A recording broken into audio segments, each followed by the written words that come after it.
Today on Rambling About Cars, Subaru's going off-road with Wilderness. Subaru and Toyota have a partnership that's a little strange, and Volkswagen, what the hell, man?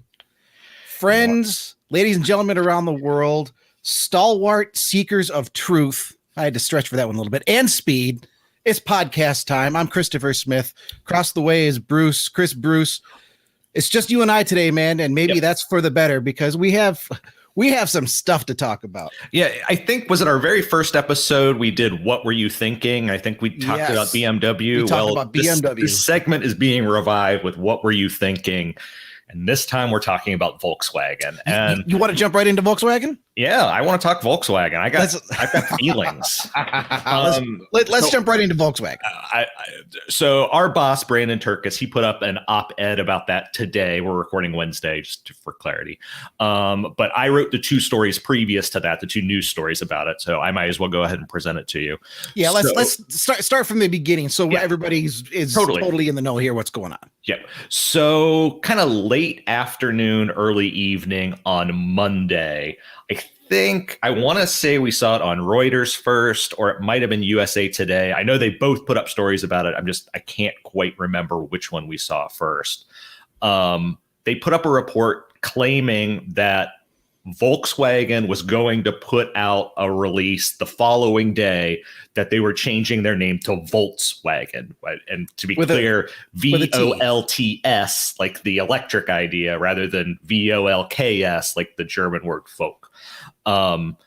And yeah, it seemed pretty unbelievable. Like I said, I wrote the story. I gave reasons, kind of for and against. At that point in time, it wasn't clear. Apparently, the release had gone up on Volkswagen's media site briefly, but was then taken down, and a few sites caught it. Even before I never saw that specific one. I was just going by what other folks were saying. Brandon, who, like I said, wrote the op-ed, he reached out to Volkswagen while I was writing the story because we wanted to get the story up quickly. And they gave him a no comment on the record. And what I came to find out later, he didn't tell me at the time, off the record, someone there told him that the story was true. And that's a big deal. And we should also clarify, this is leading up to April Fools. And in the auto industry, we see all kinds of stuff happen, weird stuff happen around this time. That's usually April Fools. Okay. And this certainly had earmarks to that though, Bruce. And you did, but it came March 29th. So it came early. And the fact that, off the record, hey, this is real. And the fact that the people reporting it are USA Today and Reuters. Yeah. This is not, enthusiast press type thing. And they were told the same thing too, from what I understand. Yes. And that's where this really kind of differs from the normal April Fool's gag. So, right. So please continue. So that is a story went up at 4:17 Monday. So following day then comes around. And that morning, Volkswagen puts up a press release officially saying that Volkswagen of America, it should be clear, not Volkswagen Group, Volkswagen World, Volkswagen of America would become Volkswagen. Yeah. Yeah. And it was a very, very official looking press release. And unfortunately, they have taken it off of their press page now. You can no longer get it. And I, in preparing for this show, was not able to find it. So we're going to be looking at the story that I wrote that does have some quotes in it, but unfortunately it's not the whole thing. And it doesn't just have some quotes like a spokesperson. No, it has the president of Volkswagen of America giving quite a lengthy quote. And I actually included his lengthy quote. So we're here. I might as well read it to you. Yes. Read it out, because this is all important. I imagine there's people out there saying, "Okay, what the heck? We know now it was a prank." Right. There's so much more behind this that is just tragic. Again, it's worth pointing out this came out March 30th. So we're still not in April Fool's. Now we are in March 31st. April Fool's has not happened yet. So this is Scott Coe, president and CEO of Volkswagen of America. And he said, We might be changing our K for a T, but what we aren't changing is this brand's commitment to making best-in-class vehicles for drivers and people everywhere. The idea of a people's car is the very fabric of our being. We have said from the beginning of our shift to an electric future that we will build EVs for the millions, not for the millionaires. This name change signifies a nod to our past as the people's car and a firm belief in our future in being the people's electric car.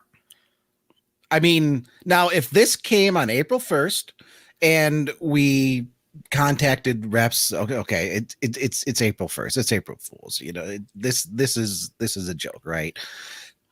Almost every time they would say, well, I mean, it's a joke.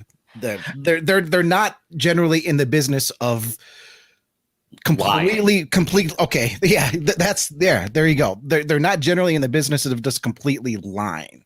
And I want to make one other very important point that a lot of people in looking at the aftermath of this now have been skipping over. And that is, A, this is a release that came out on March 30th. And B, it specifically said in that release that the name change would be happening in May 2021. So that means there is no mention in this entire release of the month of April. Right. As a way to indicate, oh, maybe this is an April Fool's joke. And usually there's some sort of wink, wink, nudge, nudge in all of these that we get for years.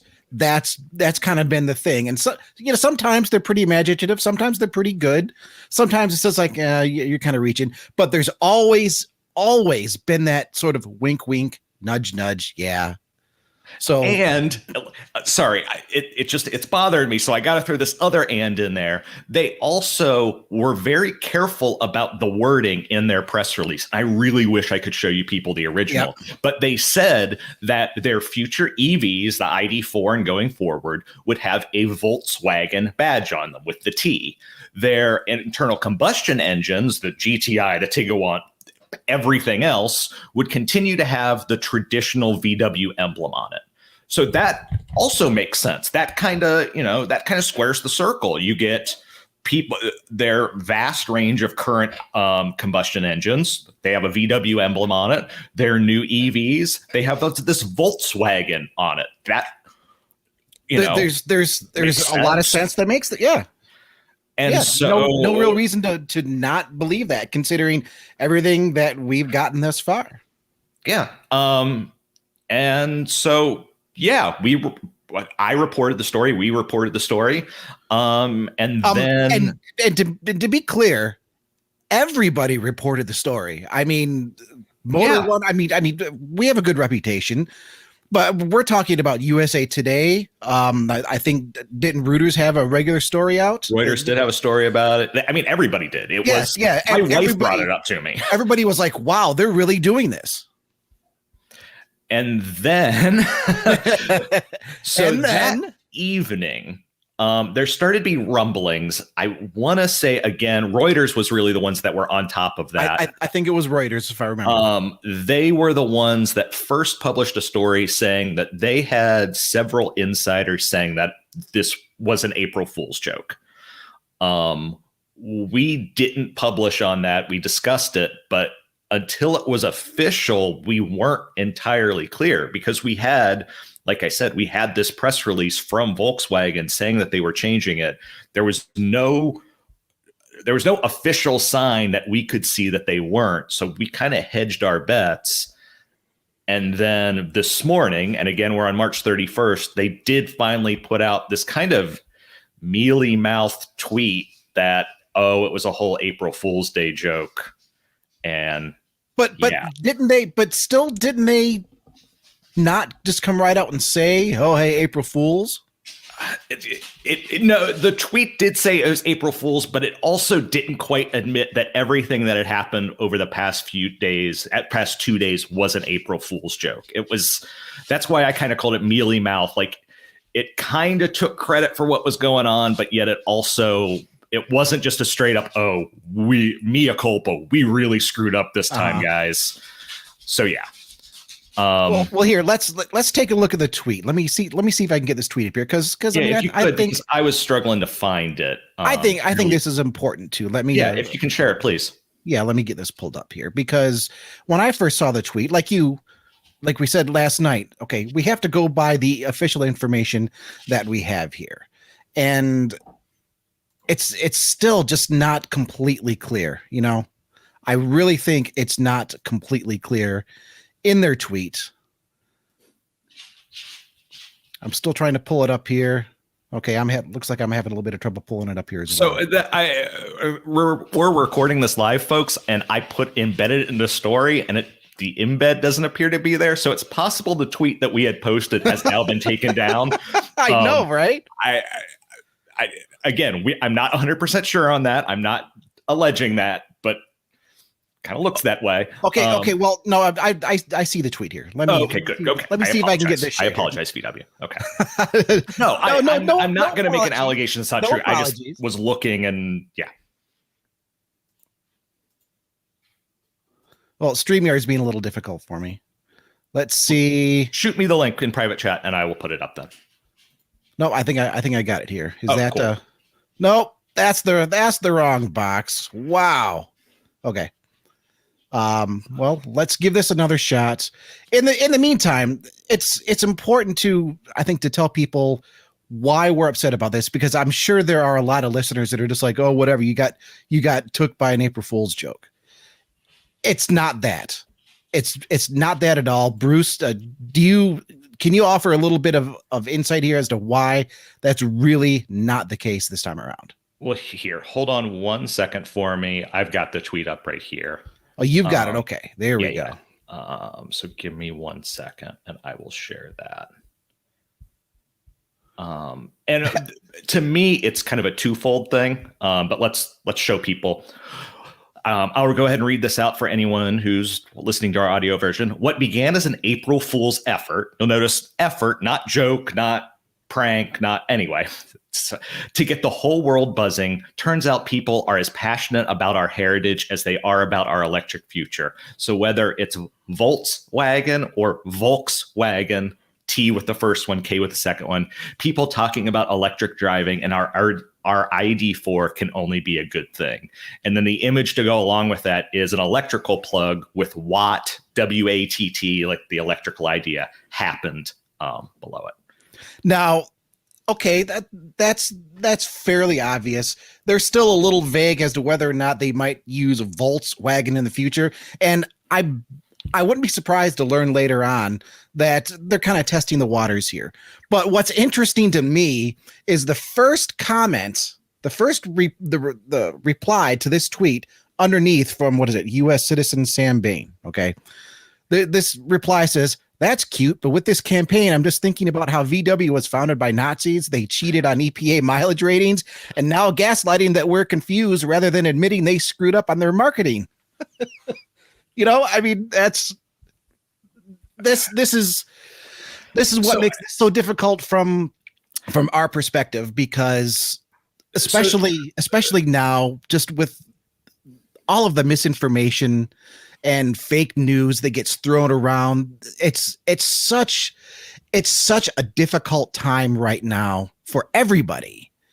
And to have an automaker taking something like this, and I mean, really lying. I mean, this to me, this goes beyond a little bit of a joke. The way they rolled it out, the way they tried to back it up, the way they continued to present it, not good form, Volkswagen, not good form at all. It was an interesting idea. F for execution. F, a major, big, flat out F. And here, so I think the issue is twofold personally. That, you know, Volkswagen lying to the press is bad. There's kind of this tenuous relationship between PR and journalists, where I've always referred to it as the game, where there's information that PR has that journalists wants, and there's information that PR wants to get out that they need the help of journalists to get. And there's a push and pull there, where a lot of times maybe you get a little thing that the company didn't want to let out yet in response to putting out the information that the company does want to get out. And there's that kind of push pull. And you're not supposed to lie. Like, I covered the VW Dieselgate thing. I talked to VW PR a lot in there might have been cases where they were massaging things to make them sound better, or I would ask a question and they would decide not to respond. And both of those are completely okay. And that's the game.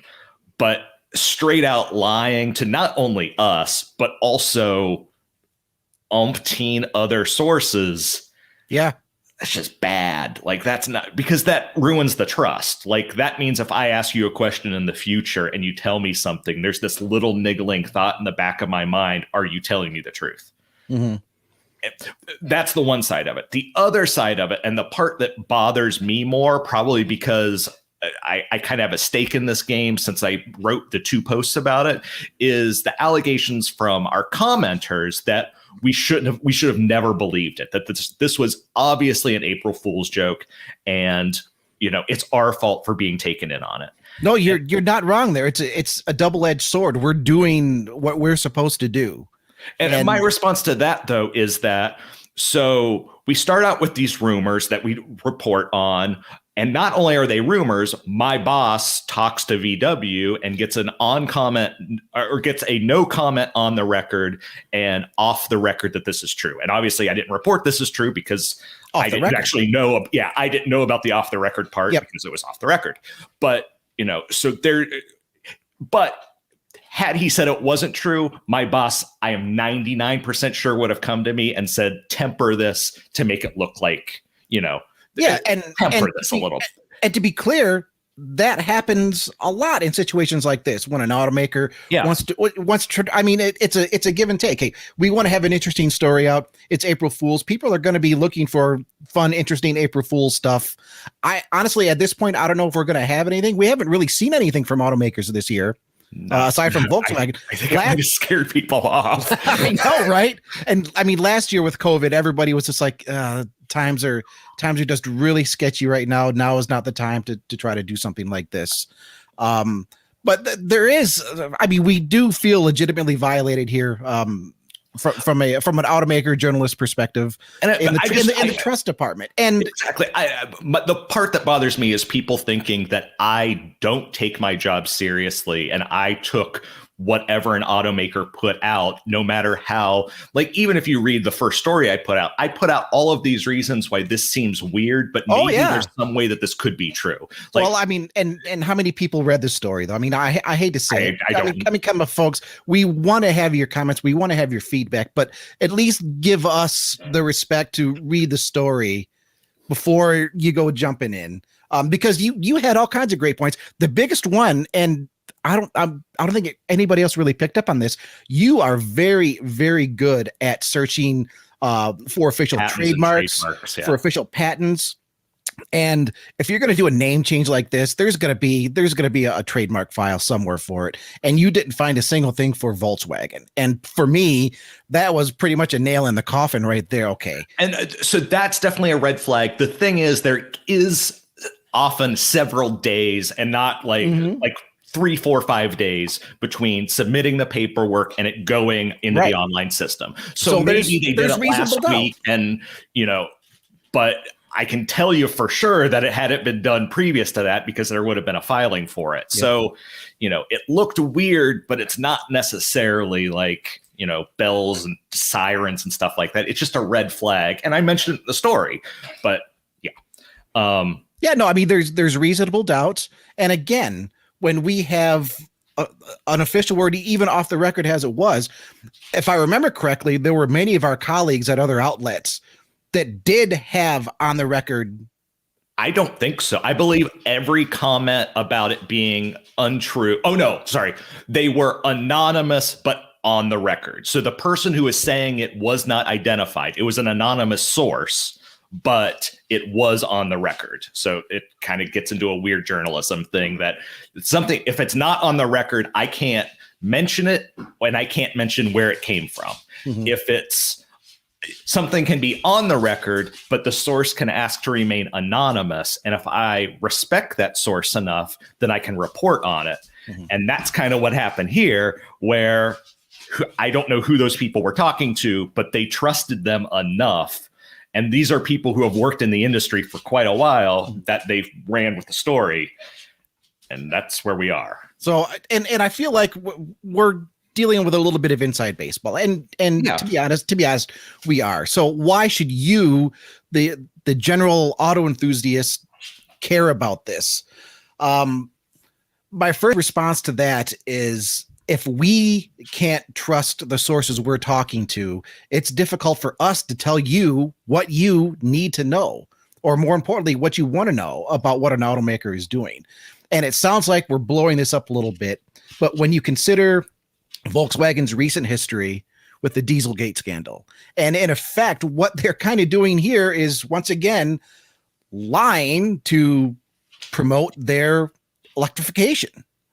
I mean, why do you need to lie to promote your electrification? If you wanted to do a neat April Fool's joke, we're changing the name to Volkswagen.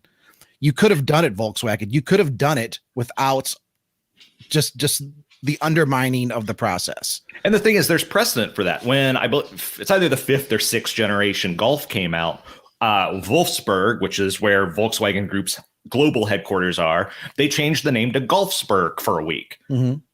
Yeah. And that's kind of the same thing as going from Volkswagen to Volkswagen. Like, oh, we're Volkswagen this week to promote our EVs. Like, okay, yeah, that's cool. That's a neat way to get the message out there that we're serious about electricity. But, you know. So now in a month or two, when they say, hey guys, we've actually decided we're going to bring the standard Golf back to the US. Are you? I mean, seriously, are you? There are a lot of people in the United States that would like the regular Golf. But are you being honest with us this time? Or are you just trying to drum up some more PR for the GTI or a Golf R? These are the implications that we will be facing in the coming months. And when I say we, I'm talking about the entirety of automotive journalism here, not just Motor One. The entirety of automotive journalism. If you look at Brandon's op-ed that he posted today, he has Twitter links from so many people from various outlets all over the place, feeling the same way as we are. Okay, there is a level of trust here that's been violated. So the next time you have some big impressive announcements, how are we going to present that to our readers? Right. The next time there's some leaked bit of VW news that's actually true, maybe, are we even going to decide to report on it because last time it wasn't true? Yeah. And you know what? It was all centered around an April Fool's joke. Sometimes April Fool's jokes work. Sometimes it's not even April Fool's yet. Yeah, we're talking about this now. I mean, for crying out loud, this has been going on for 3 days. It's March freaking 31st. It's not April Fool's Day yet. I mean, I have to wonder if this legitimately was botched and they realized, okay, we got to go ahead and say something. Okay, now it's really messed up. Now we got to go ahead and move everything up. You know, I don't know. I think. Whew, I think we got to kill this. Like, because I could keep going on this because there's just all sorts of. But let's switch to, as opposed to going inside baseball. Let's look at a product that just got announced this week. That would be the Subaru Outback Wilderness. That would be the Subaru Outback Wilderness. Do you have that link, or do you want me to share it? Why don't you go ahead and share it? Okay, I got it right here. I've discovered that my idiot self actually set my browser up wrong, which is why I can't find anything to share. So okay, go ahead and set that up, and I'll get the next one. I promise. No. We're good. So yeah. We had seen spy shots of this before. We're looking at the Subaru Outback Wilderness. And so Wilderness is going to be Subaru's new sub-brand for their especially rugged models. And so we're getting the Outback first. We published a rumor a few months, 2 months or so ago, that there also is a Forester version on the way. It's just automakers never kind of put both of these models out at the same time because they don't want them to step on each other's feet. So we're seeing the Outback now. I would bet in 3 months we'll see the Forester version. And yeah, so you get the latest Subaru Outback. It's got a slightly different front fascia. It's got a whole lot more body cladding. It's got a higher ride height. Same engine. You get a front skid plate. You get a higher numerically, but quicker. You get a quicker final drive ratio.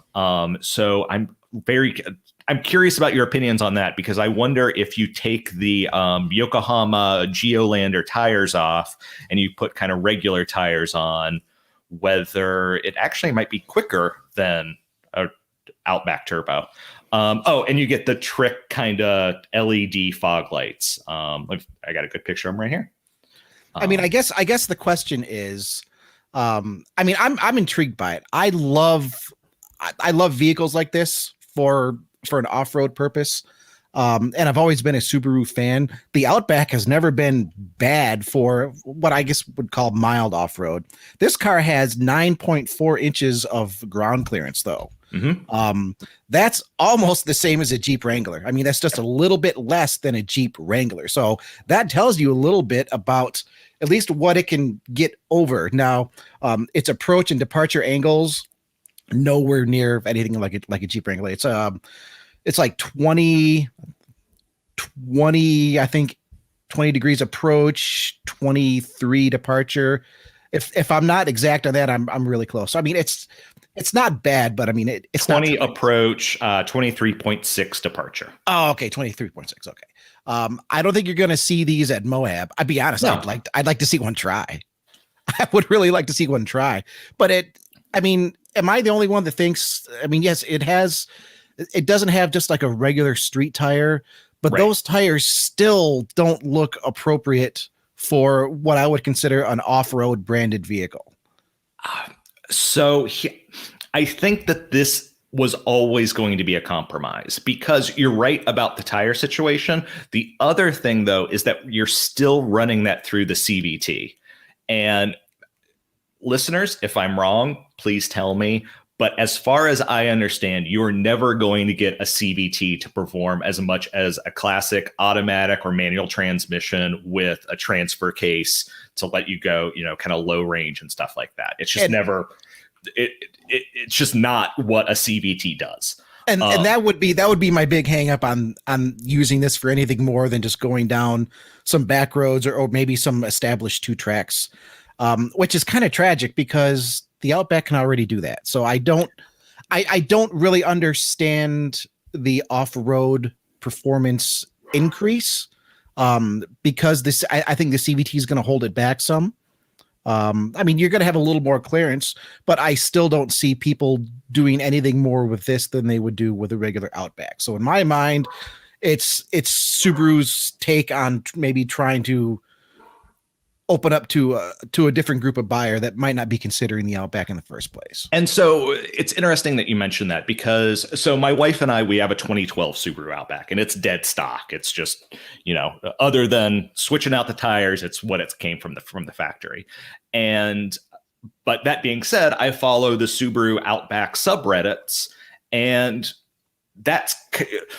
there kind of seems to be 2 groups of people. One group is saying I can do almost all of this from the aftermarket already, because there are skid plates, there are lift kits, there obviously the wheel and tire packages. Pretty much, other than that final drive ratio change, the aftermarket is already there to do this.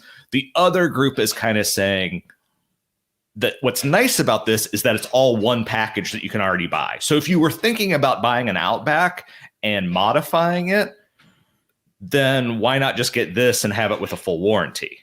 Right. I guess the question is price, and Subaru hasn't told us that yet. Yeah, we don't know. And I mean, Subaru also said that, hey, we have new suspension in there. They haven't told us details on that, which I find a little. Well, yeah, they only gave us ride height. They didn't give us just ride height. They said there's something different with the suspension, but they didn't really say what. So I mean, there's still a little bit more to learn about this car. Yeah, I think price is going to be the major thing, because the other thing is Subaru already has the Onyx Edition, which is kind of what this starts. Basically, they take the Onyx Edition and add a bunch of stuff to it, add a lot of these extra parts. And so it's going to be interesting to see how much more than that model that they charge for this one. And that's, I assume, basically that's what's going to decide whether or not this is a success to me, because if you could just go to the aftermarket and buy the parts, then maybe someone's just going to do that instead. We'll see. I mean, I don't mean to sound pessimistic, because I like the idea of an off-road branded wagon. I mean, I like the idea of a wagon anyways, right? So I like where Subaru's going with this. I wish they would go a little bit further though. I mean, especially with the tires. I'm just looking at another picture of it now. Especially with the tires, I would like to see. I mean, if you're going to brand it as an off-road vehicle, let's see it off-road. Let's see it with a little more capability, because the ride height. I mean, man, the ride height looks just awesome. So I actually agree with you. It's not that I'm dubious. I would say I'm on the fence. Like, this is a cool starting point. I want you to do more, Subaru. Right. But, so like I said, we know a Forester version is on the way, but like, okay, let's just imagine a second. The Outback and the Forester sells great. What if we get like a WRX Wilderness with lifted suspension and stuff like that? Basically a rally spec WRX. Like, a WRX that's actually more like rally spec than it already is. That could be fun, because I mean, really, the WRX and the STIs right now, they have rally heritage, but when they come from the factory, I mean, they're coming from the factory with the idea that you're still on the street or maybe some dirt roads. They're not really ready to go out and take jumps. Not that people are jumping their STIs and WRXs anyways, because I know that never happens. But yeah, well done, Subaru, for trying to tap a market that SUVs and trucks are really trying to dominate with wagons and eventually the Forester crossover. Yeah. Now get a little gutsy and make it a little bit better. Yeah, I think this is a great first step. I think it's kind of a tentative first step. A lot of the parts, like I said, they're kind of, if you don't mind going to the aftermarket, they're already there. But, let's see if this works. Toyota TRD, they started small and then now it's a very, very established thing. Let them do this. Let's see if this is a success. Let's see if the Forester's a success. And maybe one day these kind of wilderness Subarus will be a cool thing. Do you think that's a fair assessment? I think it's a very fair assessment. The main thing holding me up is price. We don't know. If they don't go ridiculous on the price, then it could be a good thing. If they decide that this is going to be some sort of halo model, talk here a second. I will tell you what an Onyx is, and then I'll look up Outback pricing, and then we can kind of do some head math and. Right. I mean, so I've owned two Subarus, both first gen legacies, a big rally fan. And I always loved the first gen legacy. I always envisioned myself as Colin McRae, in the early days. So seeing Subaru take this wilderness step, okay, let's see where this can go. But Bruce, I don't mean to hurt your feelings. I'm not happy with the way the Outbacks look these days. That's fine. My wife loves it. So happy wife, happy life. So we're good. I mean, and maybe that's just a thing that's fairly relegated to me. I like the idea of wilderness being. It's not aggressive enough. Even with the kind of the wonky styling on the Outback, it's still just not aggressive enough. And it makes me, what's the word? It makes me like 90% there, 10% really wanting it to be so much more. And I mean, Subarus, I mean, they're not crazy expensive, but so I have the price here. So they're not necessarily the cheapest to jump into. The thing that really sticks out to me is how well they hold their value on the used market. Because I'm the type of person, I'm not interested in going out and spending that much on a new car. I have no problem getting one a couple years old, but damn, the way Subies hold their values, you just go get it new, because it's not going to be much different when it's used. What do you have there for Outback pricing? Because an Outback Onyx. What's that? I'm sorry. I said, I'm guessing it starts somewhere around 30. You're a touch low. Okay. Well, no, actually, so an Outback base with destination is $27,845. but that's with the naturally aspirated engine and stuff like that. The base level, which is the Onyx with the turbo, is 36,195, and that's with destination. And the Onyx also has the special 2-mode drive system for like snow and mud. The X mode, yeah. The X mode. Yeah. So 36. So do you think this will be 40? Well, so a Touring, which is the top level right now, is 49,995.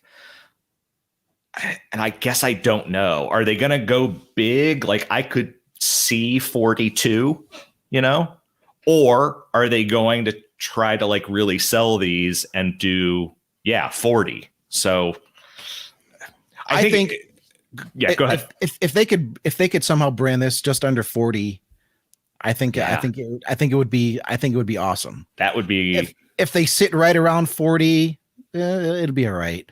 If they try to shoot for right the around moon, 40, I think is fine. When you start pushing 40 is going to be, I think if they try to shoot for the moon and it's just going to be like, okay, I'm going to spend $50,000 on a Subaru. Yeah. How many other off-road vehicles or off-road capable vehicles can I buy for $50,000? And the answer is a lot. Yeah. Totally. And even me, as much as I like would Subaru, shock me. Like 50, you never know. 40s, yeah. How many times have we been shocked? That's true. When it comes to pricing these days, it's kind of an insane roller coaster. I mean, we're in an age where people don't blink twice at 50 or 55 grand for an F-150 pickup truck. That's true. And you know what? That's probably a conversation for another podcast. I know there are lots of opinions. Episode of the podcast. Yes, another episode of the podcast. Yeah. I know there are lots of opinions out there about pricing. But you know what? Hey, we would like to hear from all of you on Subaru Wilderness. Do you think we're just completely crazy? Do you think it's just a stupid move from Subaru? Do you think, hey, I would like to get one of those? And would you even pay $50,000 for one? Right. So tell us what you think. Email is podcast@motor1.com. You can drop a link to our YouTube video that you'll see.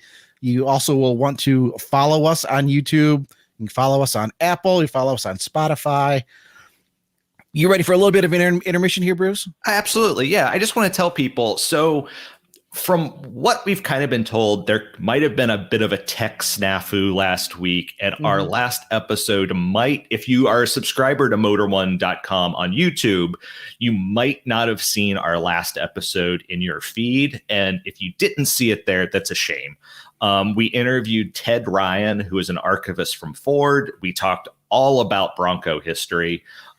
We got into some we literally went from the very beginning to the 2004 concept. So other than the very modern, the one that's coming soon, we talked everything about Bronco, and it was a really good discussion. And it's kind of a shame that YouTube's algorithm kind of ate it and didn't send it to the people who necessarily subscribe to us. So if for whatever reason you didn't see it, go to Motor One. I think we're Motor1.com on YouTube is our channel name. And check it out, please, because it was a really good one. And it was a really good one, but we also just had some epic photos. Oh, yeah. There were, I mean, if you're kind of into, especially some of the older photos, it was all about classic Bronco. It wasn't about new Bronco. It was about classic Bronco. There was no new Bronco. It was from beginning to 2004 concept, like I said. If you're into some of those old photos, go check it out. There's the one, we have the thumbnail. It's just like a silhouetted shot of the Bronco with a man and a woman there. That alone is worth a click. So definitely want to go back and check that one out. And if you aren't interested in Bronco, tell us what you are interested in, because we're still campaigning for people to send in their cars, send in your car stories. We've got a few, but we want to have enough to dedicate an entire episode to Motor1.com listeners, Motor1.com fans, car fans. We want to dedicate an entire episode to your stories, the cars that you drive, the things that drive you in life, the things that make you passionate about cars. So once again, the email, podcast@motor1.com. We did not practice that ahead of time, and it shows. Yeah. It shows very much. So, but what Smith was just saying, though, like, I know there are people that want to brag about the car that they've been building for umpteen years, or just since COVID started, or whatever. Go ahead and send them to us. Brag. Yeah, we'll take a look. I don't care what it is. I'll probably be impressed because I don't have anything in my garage to wrench on. So there you go. Yeah, I'm on board with you. So Yeah. let's continue the discussion though. Yeah. Let's continue the discussion today, and let's stick with Subaru for a little while. Kind of, sort of. Yeah. Subaru and somebody else. That somebody else would be Toyota, and of course Subaru and Toyota have had a relationship for a while, primarily with the 86 and the BRZ, and of course we have the new BRZ from Subaru that debuted November, I believe. That sounds right. And we're patiently awaiting the 86. But it was just a few days ago, I believe, that late last week. Late last week. We got it Thursday, but who knows anymore? We got a teaser from. Did it come from Toyota, Bruce, or did it come from Subaru? I believe it came from the Toyota side. It came from the Toyota side, just saying, we love making cars with Subaru. April 5th, we're going to talk about something. Right. And so the thing is, we don't know what it is. And sometimes we say we don't know what it is, and we do know what it is. And because of embargoes and stuff, we have to lie to you. But this time, we really don't know what it is. I'm showing it now. It says, "Let's make ever better cars together." April 5th, 2021. And that's kind of all we know. Now, I mean, here's where it gets interesting, because if you're watching on YouTube, we have the article up here. There's a teaser photo of presumably a red hood on the left side with a Toyota badge and a blue hood on the right side with a Subaru badge. We're assuming they're hoods because it kind of looks like, okay, there's a line for the hood and then maybe a front fascia. The obvious answer is, okay, well, this is going to be the Toyota 86, but is it? We've heard that the 86 isn't going to be out this soon. We've heard that Toyota actually wants to try to differentiate it more from the 80 or from the BRZ for performance. And if it is the Toyota 86, why is Subaru in this teaser? Right. I know when the BRZ debuted, Toyota wasn't there. So why would Subaru show up to the debut of the new, I almost said FRS, GT86, GT, whatever we want to call it these days. So yeah. And I'm going to share a page here that this is a Google Translate. So I will be very clear with you that it doesn't all necessarily make sense. Right. But this is their page promoting this. And in addition to debuting some sort of jointly developed vehicle, there is going to be I don't think it's necessarily an interview session, but just kind of execs are going to be talking about it on April 5th. And the people that are going to be there, sorry, I got to scroll down. Toyota, the president of Gazoo Racing, which is Toyota's performance division, Koji Sato, and Subaru's chief technology officer, the general manager of technology, and the general manager of technology for its research institute, Tetsuro Fujinuki, is also going to be there. So I'm glad you're reading that, because man, I couldn't pronounce those names. No problem. So we're two tech people are going to be there, and they're going to be debuting this new model. And so it's interesting. And the Gazoo Racing part is the especially interesting part, because it tells us that this is a performance vehicle. You know, if it's not just, they're working on some entry level crossover together. So I mean, that is evidence for 86, but we have so much other conflicting evidence for 86. I mean, yeah, this kind of has us baffled a little bit. I mean, one thing that we know is coming is an electric crossover that both Toyota and Subaru are working on together, right? That's true. That's definitely true. And if memory serves me correct, let me see if I have my screen share fixed now. Okay. I'll bring up some of this here. Quick. If not, I got one to share. Because we have been talking about both Subaru and Toyota's crossover, right? Mm-hmm. And I know our colleagues at Inside EVs have also been talking about it. And yeah, I've got that coming up here right now. There it is. Yeah. And yeah, so we have Subaru confirms electric midsize SUV for Europe, 21 to 2025. So the timing's right. The timing is right. Now, it doesn't feel like a sporty vehicle necessarily is the thing. Well, and that's where the Gazoo Racing is kind of throwing us off because you wouldn't expect it. But at the same time, performance car EVs are a thing now. Performance EVs are a thing, but what if they're announcing this jointly developed crossover while also talking about future performance vehicles? Yeah. An unknown at this point future performance vehicle. Now we know that the BRZ here is coming. We have the article, or not the BRZ. We know the Subaru model is coming.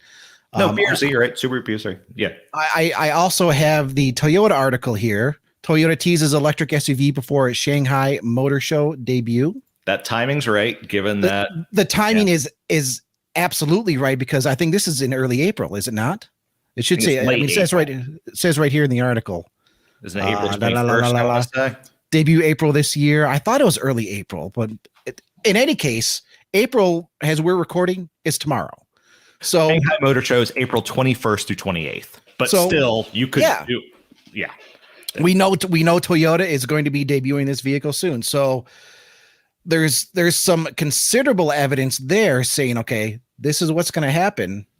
But the Gazoo Racing thing, I mean, what do you think, Bruce? Could there be a racing version of a performance EV crossover coming from Toyota and Subaru?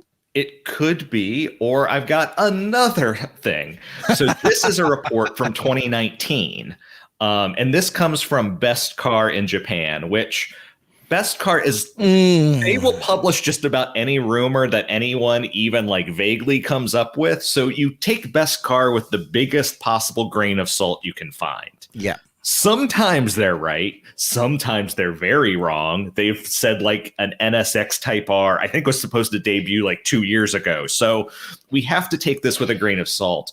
But allegedly, they are working together on. So the headline here says Next Gen WRX, but the report, it kind of splits hairs that it could be a few different things. That they could be working on something that the translation, and again, Best Car is a Japanese website. They have no English edition. So we are working on machine translations, but something that translates as super all-wheel drive, which, just judging by the name, it sounds like some sophisticated all-wheel drive system, which Subaru would certainly know how to do, and that they could be collaborating on something like that.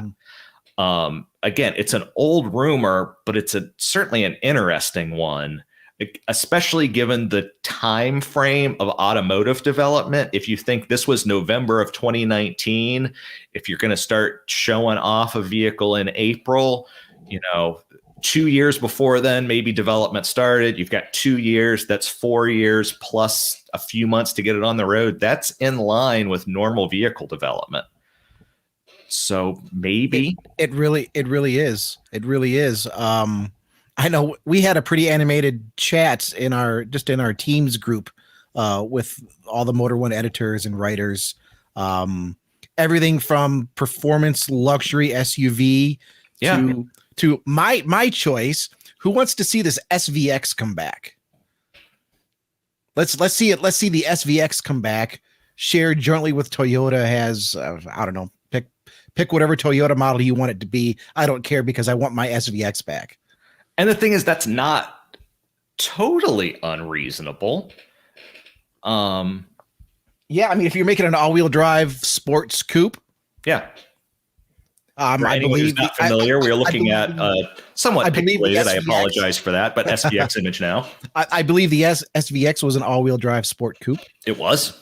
It was a very quirky, very expensive all-wheel drive sports coupe that completely failed.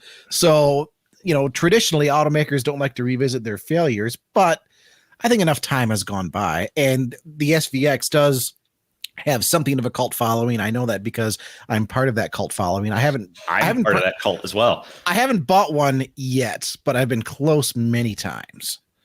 So something that our coworker Adrian and I have discussed is that, so something you have to realize is that Toyota, I believe right now owns 20% of Subaru. And what if, let's just say, what if Subaru has been helping Toyota on their hypercar project? Oh, we know the vehicle that we're looking at now, we know is coming because Subaru is competing in the Le Mans hypercar class, and that class specifies that a production vehicle must happen. And so I hope anyone who's watching it here. So here we are looking at, you can see it's open top. It is, it looks very sporty, but since that image has come out, we have also seen the racing version, which is this right. Hold on, which is this right here. And you can see they are not identical vehicles. They, obviously it's not open top. The fin going on the back isn't as large. There's no wing on the other one.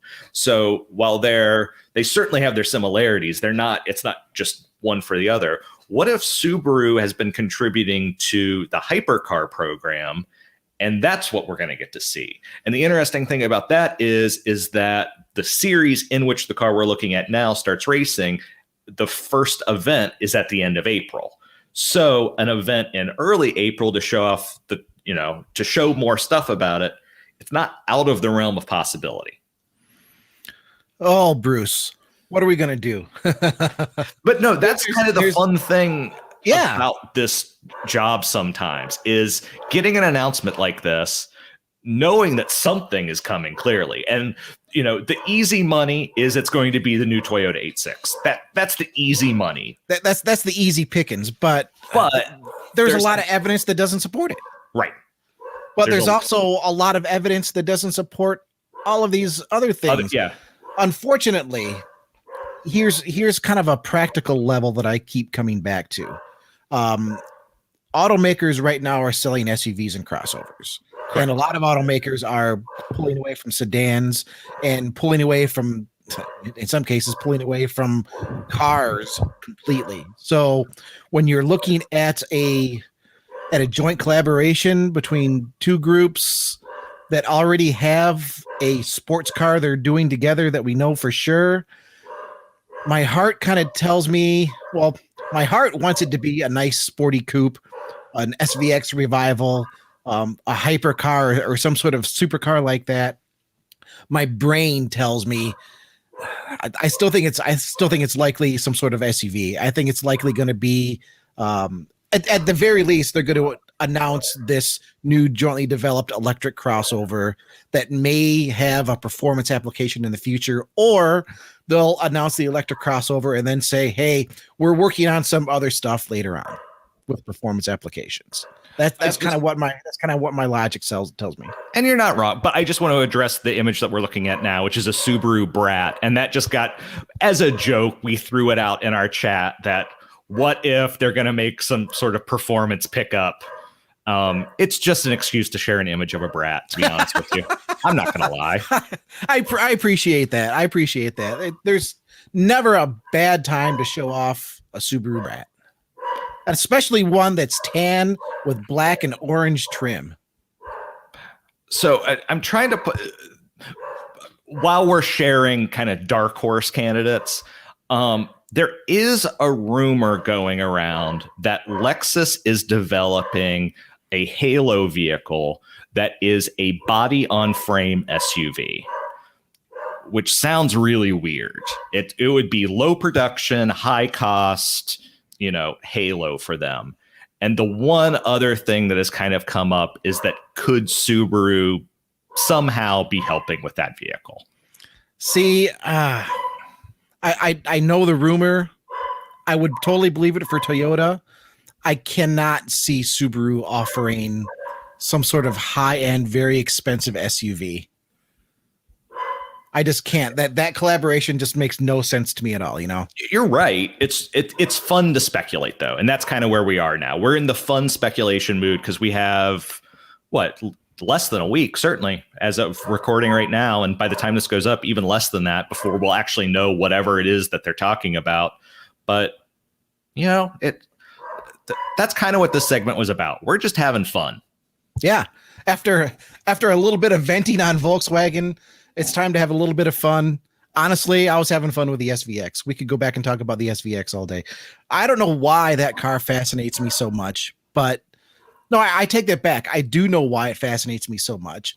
It was a flat six. Right. It was with windows. It introduced Subaru's flat six. Yeah, it was a flat six with windows that didn't go down all the way, with weird styling, with all-wheel drive. You could also get them with front-wheel drive too, if I remember correctly. Yeah, but that was like the cheap version. That was the cheap version, and I want to say these things were like $30,000 plus when they were new. Brand new. It doesn't like much they now. Came out with the front-wheel drive models, but that they needed a cheaper version to sell to people because they weren't selling normally. And 25 years ago, $30,000 was quite a bit for a car. It was serious money for a Subaru, which in the US at that point, people still associated just with, little small runabouts. So I guess that's why it fascinates me. I've never pulled the trigger just because I've never found one that I felt comfortable with.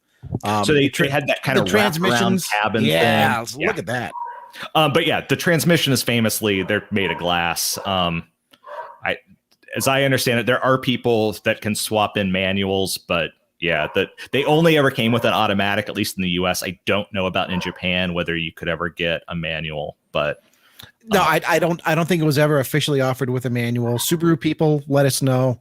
I could be, but I know in the US you could never get a manual. Here's another plea for enthusiasts. I want to hear your SVX story.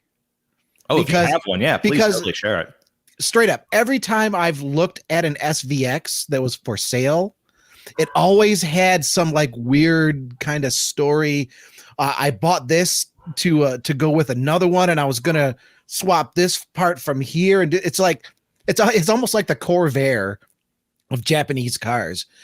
Nobody has one SVX. You either have none or you have two or maybe three, but nobody has just one. And there's always, every time I've looked at one, there's always been an interesting story behind it. So, look at that cutaway. Yeah. Is that a Kimball? Is that a Kimball? I don't know. It kind of looks like it. It kind of looks like a Kimball. We should do an episode all on Kimball cutaways. Yeah. I did that series for a little while. Actually, that's kind of how I got started at Motor One. David Kimball's cutaway. David Kimball is probably the greatest automotive cutaway artist of all time. He's been doing it for decades. I had a chance to talk with him a couple of years ago. He still does it old school with like line drawings and paints and airbrushes, and he's still doing it today. And the detail in his cutaways are just fantastic. And I have one of his books. I'm gonna look in that book after we're done recording to see if it's in there, because I want to take a good look at that. Yeah, one last SVX picture, and then we'll kind of wrap things up. That would be, in case people haven't figured out, this I would love this to be a collaboration with Toyota and Subaru. Yeah. To bring back a new SVX coupe. What would be a sporty Toyota coupe that they could call it? I mean, is the RC getting old enough that you could have a new Lexus RC? If you're just looking at coupes, I mean, don't get me started on that rumor that the Celica's coming back, because that's oh my God, Bruce, you just hit it. Exclusive right here, April 5th. The big announcement is going to be a Toyota Celica and a Subaru SVX. Yeah, it's 1992 all over again. But where's my flannel and my grunge?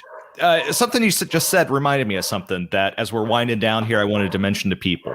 We have discussed doing a live stream of weird and funny press images, because it's something you and I both have a real passion for, that we just love these 60s, 70s, 80s, even into the 90s press photos that are just absurd. And the thing is, if it's just you and me, or you, me, and a guest laughing at them, it's one thing. If we had, an audience either suggesting them to us, or we show people and like getting responses, it's something that could be fun. And it's something we've discussed, but it's not something we're sure that people would actually enjoy. So That's another thing. Podcast at motor1.com. If you would want to sit down with us, we'd figure out some time, some evening, invite a bunch of people. We'd have a chat going on and just talk to people about the weird press images that are out there. And there are some fantastic ones. If you're interested in that, let us know. I'd be curious. It's something we've kicked around, but we're not sure whether there's an audience for. So let us know. Yeah, let us know on that podcast or motor1.com, especially from the 60s and 70s. I think those are some of the weirdest of them all. Just like the really bizarre random stuff about like a car parked in a field next to an airplane where they're then sitting there having a little drink of champagne with kids in the background and like artillery in the distance, but just weird stuff. It could be a lot of fun. Bruce, wait. No, you started me on this and we got to do it. No. I think I know the photo you're gonna pull up. While you're pulling that up, I'll tell people if you want to catch either Bruce or me, we're on social media. You can follow me on Twitter at CHWriting, CHWRITING. Bruce, what's your Twitter handle? Chris Bruce 1985. See, that makes sense because that's your name. Yeah, and then my birth date. So mine is I have to explain to everybody. But yeah, hey, catch us on Twitter. We post occasionally, but when we're not the type of people that like, hey, look what I'm having for dinner. I mean, we post good stuff. So follow us. You mentioned just car weirdly in a field, and we were talking Subarus, and it made me look at that. This is the Subaru XT, specifically the turbo model. I assume the son showing it to his dad, but they're on a farm and they're both dressed the dad's dressed in overalls. The son seems to be doing the Canadian tuxedo of denim jeans and denim shirt. And I don't know why I love this image. It's just like, I just imagine somewhere in the American heartland in 1980, what would this be? 1984, 1986. Of showing up on a farm with a Subaru XT turbo and your dad being just like, it looks so what the hell did you just bring home? You do? It looks so, I mean, it's a cool image, but it's just like one of those fish out of water things. Yeah. I can tell you right now, Dad drives probably a 1978 Dodge Ram. Okay. Probably a 3/4 ton. Okay. And if he's still alive today, he still has it. That's the thing. That's what that picture. That's what I get out of that picture. He drives a Ram. Nothing wrong with that. Not a bit. And he's looking at his son, who probably just came back from some Ivy League school somewhere. No, but he's got the denim jeans and the denim shirt. He did not come from an Ivy League school. He had to put those on before he arrived back home, because he doesn't want his dad to know what he actually does for a living. All right, I'm sorry. Just to show people what you would get if we did this press image show, I need to share my favorite press image ever because it looks like a prog rock album cover. Yes. I love it so much. This is an image of the Matra Simca Rancho. So to describe people that aren't looking at it, is a very weird looking European SUV of the late 1970s/80s. It's green. It's got big headlights. But the weird thing about it is there's a guy with like giant hair and a mustache who kind of looks like Prince if Prince was tall, holding a double barrel shotgun. Now see, tweed. In that image, he kind of, since you said prog rock, he kind of looks like maybe an early 70s version of Nick Mason. Pink Floyd. Yeah, sure. Yeah. And then there's like this very model looking guy on the left, also with a gun. And then there's just a lady who kind of reminds me of, her name's escaping me, the actress from Annie Hall, who's also wearing a tweed jacket and who has, for whatever reason, she has her pants rolled up to the height of her boots. I don't know why she didn't either tuck them into the boots or put them over the boots, but that's the style of the boot. It was the style. I mean, it was the style. Yeah. This is just one of my favorite press images ever. So more importantly, Bruce, what are they looking at? They are clearly looking in different directions. They are clearly looking at something. The hatch is open. the passenger door is open. Yeah. We have Nick Mason or Prince standing there with the gun. We have a fairly large dog. The other guy's got a gun. The only one not armed pulling it out or putting it away? I got nothing. See, we have to know what they're looking at. We have to spin that around. But no, look at them. They're all looking. The lady's looking up. The guy's looking down, and guy on the left is looking off camera somewhere. So no one is looking at the same thing. The dog is the only thing looking at the camera. I think this is some kind of special forces group, and they're all trying to spot snipers before they head into this club to get some bootlegged. I'm off.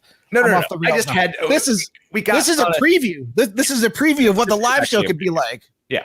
So if this little bit of vamping is what you would like, let us know, because I could do this for an hour, and there's a lot of press photos I like. There's that one of the Corvair with the plane that like there's just so many.